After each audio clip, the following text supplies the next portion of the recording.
Hi, fourth graders. I am back inside today because it's kind of rainy and cruddy out there, but I am back with more of our book. So we are on chapter 21. Kiana Rubini is telling this one. No bikini aura. That has nothing to do with bathing suits. It's an anagram of my name. Mr. Kermit has me working with Parker on anagrams to improve his reading. Parker's getting pretty good, but for me, it's just fun. It's amazing the stuff you can come up with. For example, Zachary Kermit can be scrambled into Crazy Tram Hike, or Aldo Braff into Fold a Barf. Even Aldo laughs at that one, and he doesn't strike me as someone with a great sense of humor, especially about himself. He looks pretty different when he smiles, like his face is going along with all that red hair instead of fighting against it. Or maybe Aldo decided to be mellow because he doesn't have a lot of choice. His reading partner is Elaine. It's one thing to kick a locker. A locker can't headbutt you down a flight of stairs or any other of Elaine's greatest hits, like chucking a fire extinguisher at your face or giving you a new ear piercing with a fish hook. To everybody's surprise, Elaine turns out to be kind of a serious student, which nobody noticed before since they were too busy being terrified of her. Mr. Kermit assigns them where the red fern grows, and Elaine is totally into it. So Aldo has to read it too, even though he claims the last book he finished was Hop on Pop. The other reading group is Barnstorm, Mateo, and Raheem. This works because Mateo never shuts up, which keeps Raheem from falling asleep. Actually, Raheem is more awake lately anyway. Mr. Kermit talked to his stepdad, who agreed to move his rock band's nighttime rehearsals to an alternate venue. Guess where? An empty storage garage at Terra Nova Motors. Sometimes I join those guys because Parker goes to a reading specialist 3 days a week. That makes 4 of us, but it's usually just 3 because Raheem isn't around as much these days. Mr. Kermit got him accepted as a part-time art student at the community college on the other side of the river. Since he draws all the time anyway, it makes sense to send him somewhere that's a good thing. It's complicated, but it works. On any given day, Barnstorm might have 3 partners, or 2, or just 1.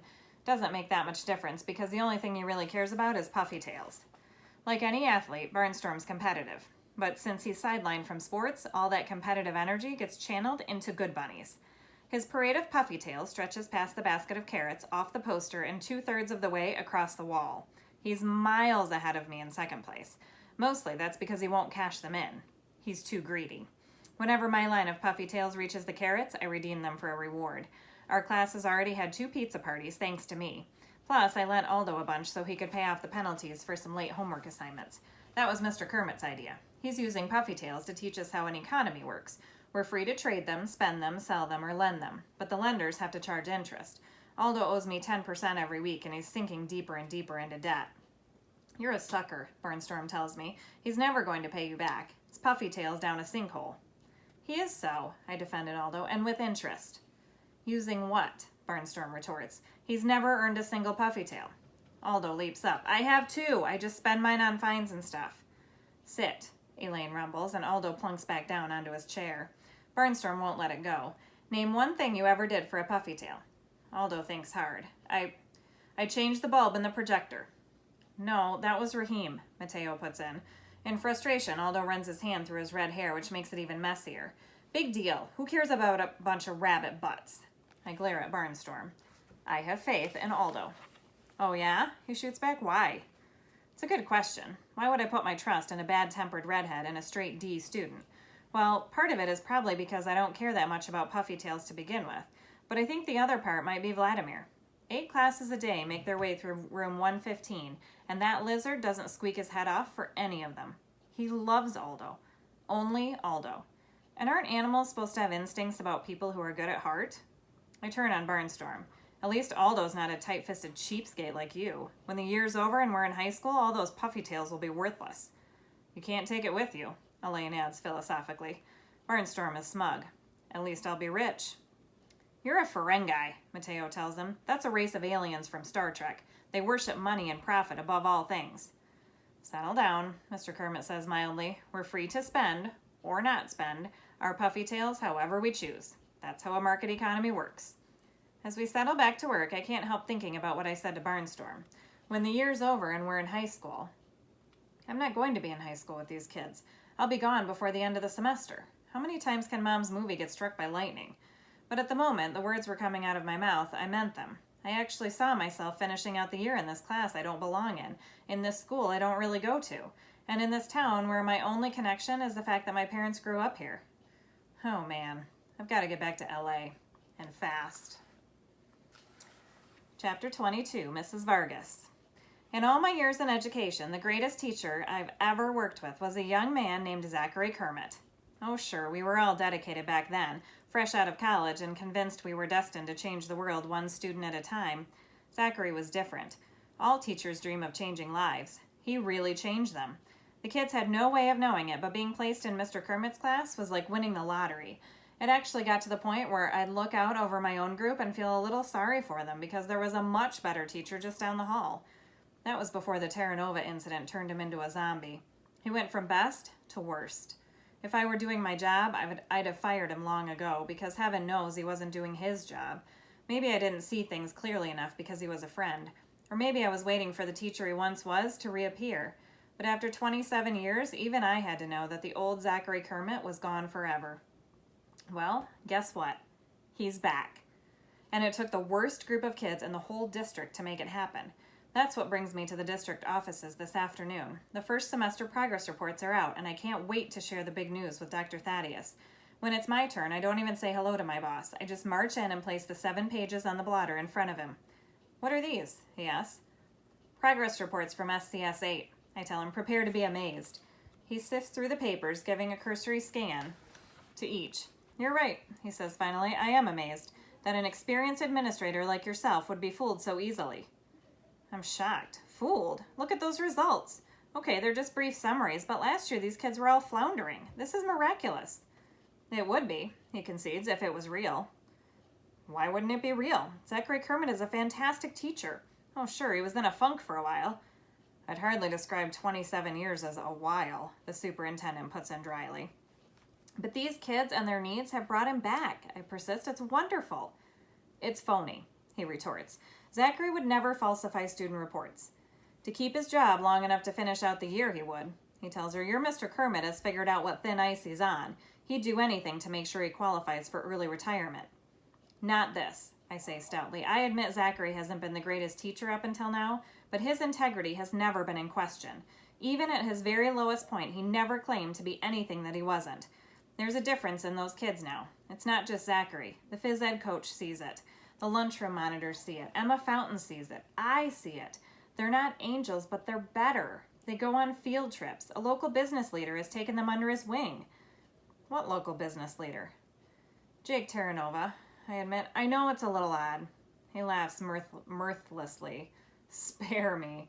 I reject this so-called wonder of yours. In fact, he takes out a large ring binder and begins flipping pages. I've been reviewing the district contract. I'm sure you're familiar with Article 12, subsection 9. Refresh my memory, I reply warily. He smiles. It states that any teacher presiding over declining test grades in a core subject for 3 straight years can be deemed an ineffective educator and fired for cause. I'm appalled. You mean Zachary? He's been moved around so much that you couldn't possibly blame any class's failing grades on him. There's a formula, he explains. You calculate a baseline using past performances of the individual kids, and it just so happens that Mr. Kermit's students have shown declining results on the state science exam for the past 2 years. If the assessment at the end of this month goes the same way, then I've got him. I don't even watch my words. That's so unfair. He raises one jet black eyebrow. How can you of all people say that? You just told me that he's turned this class around. If that's true, they'll ace the test, and Mr. Kermit will have nothing to worry about. I bite my tongue. This man is my boss. He speaks for the school district, and what he says goes. He may be a stinker, but that doesn't change the fact that it's everybody's job to carry out his instructions. Besides, he's just being sarcastic. But in this case, he happens to be right. Zachary really has transformed that class. They don't have to ace the science test. They just have to beat their scores from past years. How hard can that be? Tests like this one got them all placed in SCS 8 in the first place. I leave the office feeling a lot better about Zachary's chances of making it through till June. Still, it can't hurt to pass on a suggestion that he might want to do some extra test prep for the coming science assessment. Forewarned is forearmed. Zachary Kermit is too good a teacher to lose his retirement just because a certain cranky superintendent can't forgive him for something that was never his fault in the first place. Those were kind of short chapters, so I'm going to give you a bonus one today. Chapter 23, Kiana Rubini. Cut it out, Chauncey. My half-pint half-brother is crawling all over my notes, which are spread out around me on the floor of the den. His onesie is open, his diaper is sagging, and he's teething and drooling, an action figure of a Power Ranger or Transformer clutched in his little fist. Mateo can probably ID it. I make a mental note to Snapchat him a picture. Chauncey's chubby knee comes down on my chart of the atomic masses of elements, shredding the paper, and I freak out. "Louise!" I bellow, then borrowing Dad's line, "Geez, Louise!" Chauncey is startled and bursts into tears. I feel bad about that. Pesky as he is, you can't help getting used to a cute little guy who seems to love you for no logical reason. On the other hand, I need my chart of atomic masses, just like I need my periodic table, and all the other notes I've carefully organized on the floor. I'll never understand teachers. Sure, I get it that Mr. Kermit has come back from the lost land of crossword puzzles, but now, totally out of nowhere, he's gone science crazy. The state science assessment is on October 23rd, he announced last week. This is our chance to prove that our class can do as well as any other group, maybe even better than some. The way he said it, how he made it sound like it was us against everybody else who calls us unteachable, got the whole class on board the Science Express. Elaine's eyes were practically shining with excitement and purpose. Maybe she thought we were going to dissect somebody.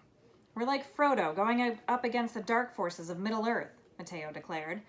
Okay, that's standard Mateo, but even Aldo is sort of into it. Ribbit is framing this as a giant in-your-face to the whole school. No way Aldo can pass up a chance at that. So that's why I'm in the den, up to my ears in graphs and formulas, yelling at a baby.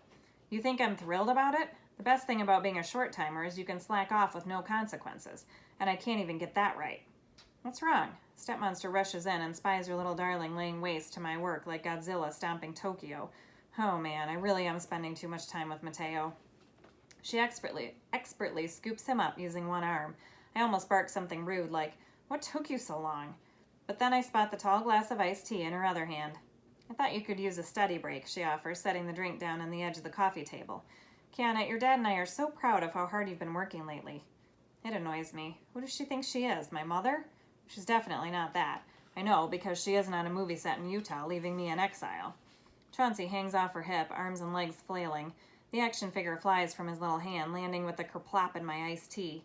"Chauncey," she scolds, "you ruined your sister's drink." Believe it or not, I actually sympathize with her then. Overworked, sleep-deprived, and saddled with her husband's California kid. It's not ruined, I say quickly, it's just... I fish the Power Ranger out, watching the level of tea go down. I drop it back in again, and the level rises. My eyes widen in understanding. Archimedes' first law of buoyancy. A floating object displaces its own weight in liquid. I've been trying to understand it all day. I spring up and wrap my arms around Stepmonster. "Thanks for the tea." Chauncey sinks his newly cut tooth into his thumb and starts bawling again. The science craze even extends to Terra Nova Motors. Jake buys these rolling whiteboards, and his mechanics show us how to calculate horsepower and torque. We have a contest to see who can be the quickest to label the parts of an internal combustion engine. Parker wins, even though some of his spellings are a little creative, like crankshaft is scarfthank. Jake keeps telling us how important it is to do well on the test to make Mr. Kermit look good. He says it over and over again until his face gets flushed, like he's really stressed about it. What's the big deal? If by some miracle we ace the exam, those good grades will be ours, not our teachers'. And if we bomb out, well, that'll be on us too. How is it Mr. Kermit's fault if this class happens to be dumb at science? Or maybe we're not so dumb. On Friday, we take a practice test, and we do pretty well. I pull off a 92, which is amazing, considering science isn't my best subject. Elaine gets an 86, and both Barnstorm and Raheem crack 70. Even Mateo squeaks out a pass at 67, which isn't bad for someone who can't tell the difference between Earth and Middle-earth, and thinks the Force and magic are real. Aldo brings up the rear with a 62, but Mr. Kermit steps in before he can get too worked up about it. Think about it, Aldo. 3 more points, and you would have passed. You're a completely different student now. You're reading Where the Fern Grows, an award-winning novel. I believe in you. And on test day, I know you'll be able to scrounge up 3 more points. Yeah, Aldo exclaims, energized. If I can care whether old Dan and little Ann win the coon hunt, I can care about anything, even stupid science. Puffy tails for everybody, crows Barnstorm, waving a crutch in the air. Let's not get ahead of ourselves. Our teacher tells us, we don't want to be overconfident for the real test next week, but, he adds, I'm proud of each and every one of you. If you put up these kinds of scores on the actual assessment, it'll say a lot about what we've accomplished together as a class. Those words stick with me. What we've accomplished together as a class. Well, okay, I'm part of the accomplishment, but I'm not actually part of the class. Technically, I'm not even part of the school. Doesn't make any real difference. I'm going home to LA, but not next week. I'll be taking the science assessment alongside everybody else. Still, I can't help wondering how the others would react if they knew the truth about me. It makes me uneasy. I can't get past the guilty feeling that I'm keeping a secret from my friends. That's it for today, friends. I'll be back with more tomorrow. Bye.